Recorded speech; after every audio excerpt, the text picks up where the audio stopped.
everybody, what's up guys? I have a special guest with me today. It's my best garden friend, Linda. So Linda's here today dropping off some tomato plants and some pepper plants that she grew from seed. So Linda has helped me to kind of create the garden. When I was brand new, novice garden, I didn't understand one thing. I got all my knowledge from Linda. We became friends through Facebook of all things. So guys, Facebook Marketplace sometimes can be your best friend. So I'm working on a garden video that you can see the how the garden evolved, how it went from nothing to what it is now, and a lot of that is thanks to Linda. And we're going into 3 years, if I may add. This is, I think, the 3rd year that we've known each other. Yes. And so her garden is also 3 years old. So they're very well established now. And in the gardening field, the 3-year mark is pretty epic because, as they say, the first year they sleep, the 2nd year they creep, and the 3rd year they leap. They leap. Linda taught me that almost the first day we met, and I've remembered that. Right.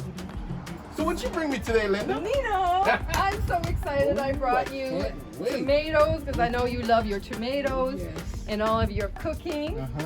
So, all right, so first things first, I got lots of beefsteak tomatoes for you. Ooh, look at that beauty. Okay, this one you're gonna love, Nino. This is called Carolina Gold. It's actually like a yellow, like just like the name. It's interesting. Like yellow tomato. Yellow tomato.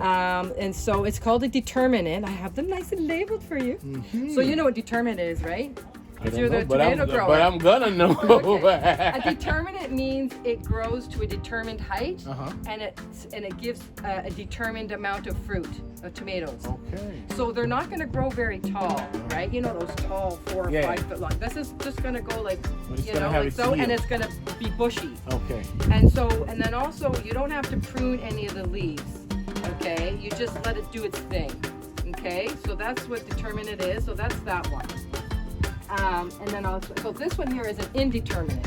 Oh, that's another tomato plant. Yes. Ooh, Oh, you got lost, my the friend. Different leaves. Yes. Yeah. This one's called Brandywine. Now, this one actually is a very, very popular one. It's well known for one of the best tasting, I think, top 5 tasting tomatoes. So this one's an indeterminate. So this one's going to grow very tall. You're going to have a tomato cage.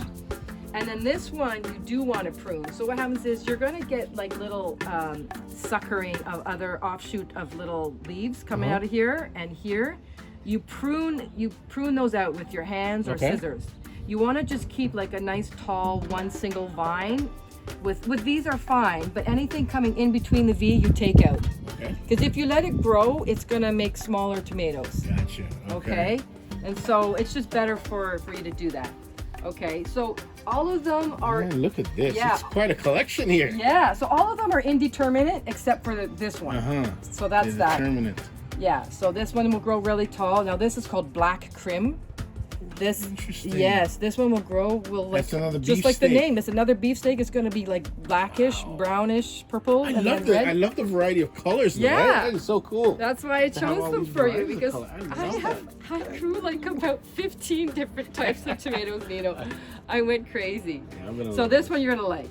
Okay, so that's black cream. Now this one is a dwarf beefsteak. Okay, it's a dwarf beefsteak and it's called Worry. I can't wait to see that one to find out why I'm worried. Oh, and I wrote on this. Look at this. I'm so That's OCD. I'm so OCD particular. But look at this one's going to be red, orange, and gold striped. It's going to be like This is going to be so It's cool. going to be a wicked Can you just beautiful- imagine when I actually prepare a tomato salad with some bocconcini with that? It is going to be... That's right. That's right. It's going to be beautiful. So those are those. You got peppers there too? I have or- peppers. Oh, nice. So this one, don't make me pronounce it. I don't know. It's an Italian type of pepper. Pepperoni? And it's pepperoni. I think pepperoni Fiorello. Look at this. I'm Italian and I don't even know how to pronounce this. Shameful. So it's a long pepper, similar to a shepherd pepper. Okay. You know those red shepherd peppers? It's yeah. similar to that, but it's not a shepherd pepper. And I'm told that it tastes just as good if you eat it green as it does if you were to eat it red. I've never had this, but that's what I'm told. So that's that. Then I have bell. I have orange bell. Ooh, yeah. Ooh, yes. I grew these from seed. Yes. Look at these attractive babies. My little- That's a pretty little one. So- That's a pretty plant. So this is a red bell pepper. You know what those are. And then an orange bell pepper. I think you've probably heard. And the interesting thing is, when Lorna bought Yeah. peppers, she only bought the green one. Oh, is and that I was right? saying, why didn't you buy an orange or red? And here comes Linda. Oh my God. So I love this. Yeah. This is so cool. Yeah, totally. Oh, and then actually, sorry, you know, you do have more tomatoes. Okay, then you have. Yes. Okay, then this one's called Early Lacta. Oh, this is a cherry tomato. I'm not sure if you're into cherries, cherry tomatoes. Yeah, but we that's- had a cherry last year, and we Yeah. got quite the yield out of it. Yeah, so that's a cherry tomato, and you know, it's not going to grow too tall. And then last but not least is this one here. It's called Sweet Grape. It's another cherry. Ooh, that's a good one. That's a good one. I like the grape.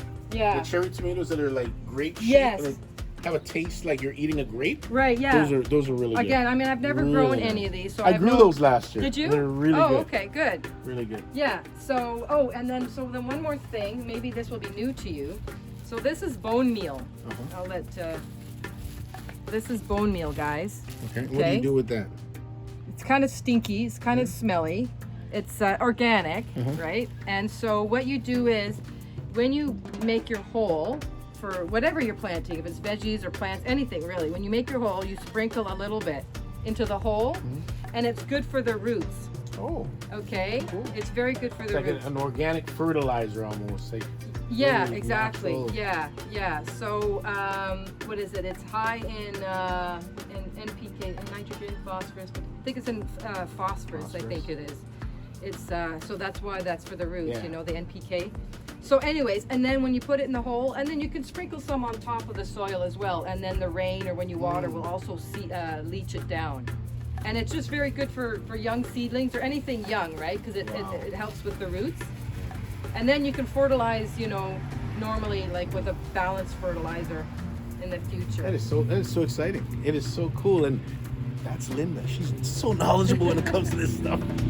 That So is stay tuned, guys, because you're going to see Linda. Hopefully I can pry her on camera a little bit more often and she can make some special appearances in the garden.